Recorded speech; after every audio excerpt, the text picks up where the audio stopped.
여러분 안녕하십니까? 뉴스데스크 강원입니다.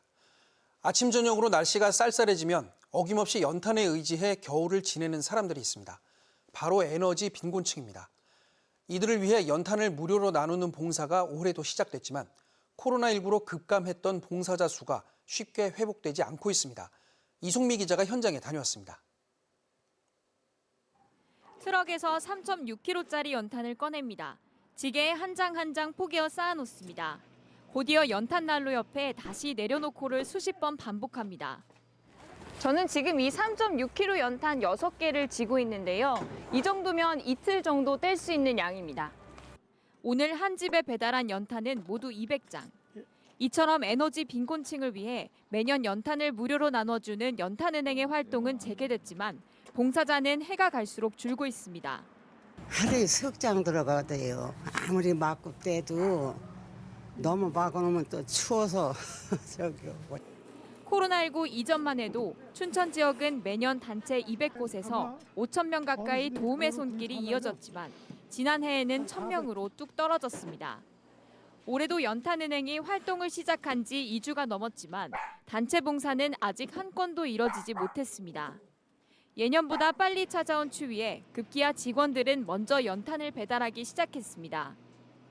봉사자 있을 때 높은데 힘든데 이제 저희 가려고 준비하고 있는데 요새 이제 갑자기 막 추워졌잖아요. 그래서 이제 연탄 요청이 어르신들한테 많이 이제 쇄도하고 있어요.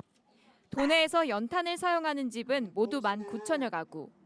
연탄은행은 내년 4월까지 매달 집집마다 연탄 200장씩을 배달합니다. 하루빨리 도움의 손길이 모여 이들에게 따뜻한 온정을 나눠주길 기다리고 있습니다. MBC 뉴스 이송미입니다. 전국적으로 단풍이 짙게 물들면서 가을의 정취를 더하고 있는 가운데 원주에는 3년 만에 농구의 계절이 돌아왔습니다.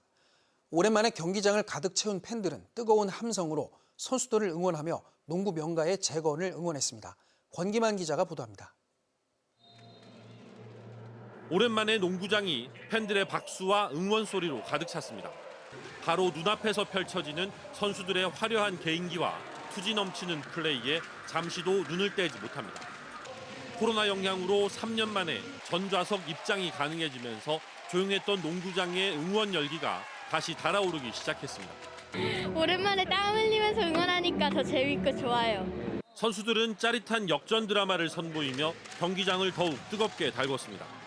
경기 초반부터 상대에 끌려가던 DB는 3쿼터 초반부터 추격을 시작해 두경민의 석점포로 역전에 성공했고 이후 상대 추격 의지를 잠재우면서 지난 시즌 통합 우승팀 SK를 상대로 92대 83 값진 승리를 따냈습니다. 개막 이후 원정 1, 2차전을 모두 패하며 주춤했지만 홈개막 주말 2연전을 모두 승리로 장식하며 분위기 전환에 성공했습니다. 홈팬들이 있기 때문에 또 경기장을 보시다시피 굉장히 가득 채우셨거든요. 또 농구의 열기가 뜨거워지고 있는 것 같아서 그 부분에서는 팬들의 힘을 받아서 오늘 좀 좋은 경기를 하지 않았나, 2연패 뒤에 2연승을 하지 않나 생각합니다. 이번 시즌 DB는 새로운 조합, 김종규와 프리먼, 에르난데스, 여기에 강상재까지 가세해 DB 산성을 구축했고 두경민과 박찬희까지 부상에서 복귀하면서 가드진도 한층 안정화됐습니다. 오늘 경기 보니까 일단은 수비도 좀 잘하는 것 같고 무조건 봄 시즌 가가지고 작년보다 더 많이 응원했으면 좋겠습니다. 코로나로 어수선했던 지난 두 시즌에서 8, 9위를 기록하며 부진했던 원주 DB.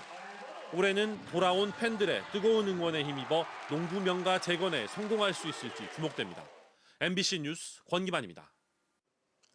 도내 코로나19 확진자가 어제까지 사흘째 1,000명 이하를 유지하고 있는 가운데 오늘은 오후 6시 기준 563명이 확진됐습니다.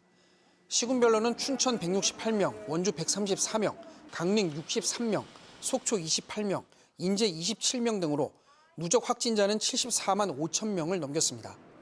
확진자는 감소세를 유지하고 있지만 중환자는 크게 늘어 병상 가동률은 58.6%로 99개 병상 가운데 58개 병상이 사용되고 있습니다.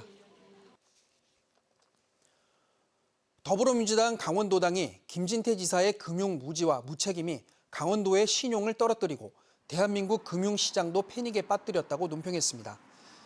민주당은 지방정부가 바뀌었다는 이유로 채무 불이행을 선언한다면 어떤 투자자가 강원도에 투자하겠냐며 김진태 지사의 잘못된 선택이 대한민국 경제와 시장의 위기를 초래하고 있다고 주장했습니다. 이에 따라 김 지사는 전임 도정 지우기라는 정치적 고려 때문에 발생한 이번 사태에 대해 깊이 성찰하고 앞으로는 민생에만 전념해야 한다고 덧붙였습니다.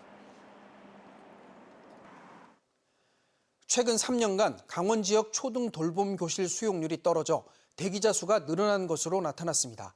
이태규 국회의원이 교육부로부터 제출받은 자료에 따르면 2020년 92.8%를 기록했던 돌봄 교실 수용률은 올해 1학기 89.7%로 떨어져 대기자 수가 800명대에서 1,300명대로 크게 늘었습니다.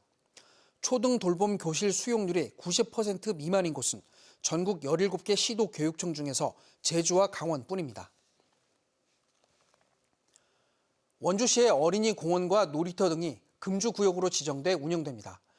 원주시는 행정예고를 통해 도시공원 내 어린이 놀이시설 89곳을 금주구역으로 지정한다고 밝혔습니다.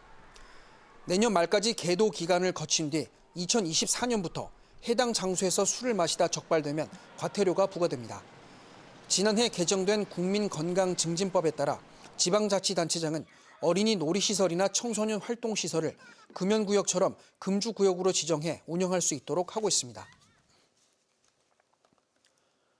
강원도 아파트값이 8주 연속 하락세를 이어가고 있습니다. 한국부동산원이 조사한 이달 17일 기준 셋째 주 가격 동향에 따르면 전주 마이너스 0.08%에 이어 이번 주에도 마이너스 0.07%를 기록했습니다. 보합세를 보인 동해시를 제외한 전 시 지역이 내림세로 돌아선 가운데 속초와 태백은 마이너스 0.01%, 강릉과 삼척은 마이너스 0.02%를 보였고 춘천은 마이너스 0.11%, 원주는 0.12% 내렸습니다. 전세 가격은 7주 연속 하락한 가운데 0.17% 감소하며 하락폭을 키워가고 있습니다. 원주시가 주민들이 이용하는 공공체육시설에 대한 시설 개선 사업을 추진합니다. 먼저 수해를 입은 원주 테니스장에 1억 원을 들여 복구 공사를 진행하고 학공리 게이트볼장에도 1억 원을 투입해 인조잔디 교체 공사를 진행합니다.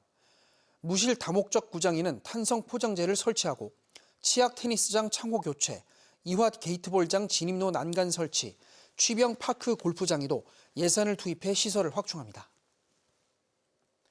뉴스를 마칩니다. 고맙습니다.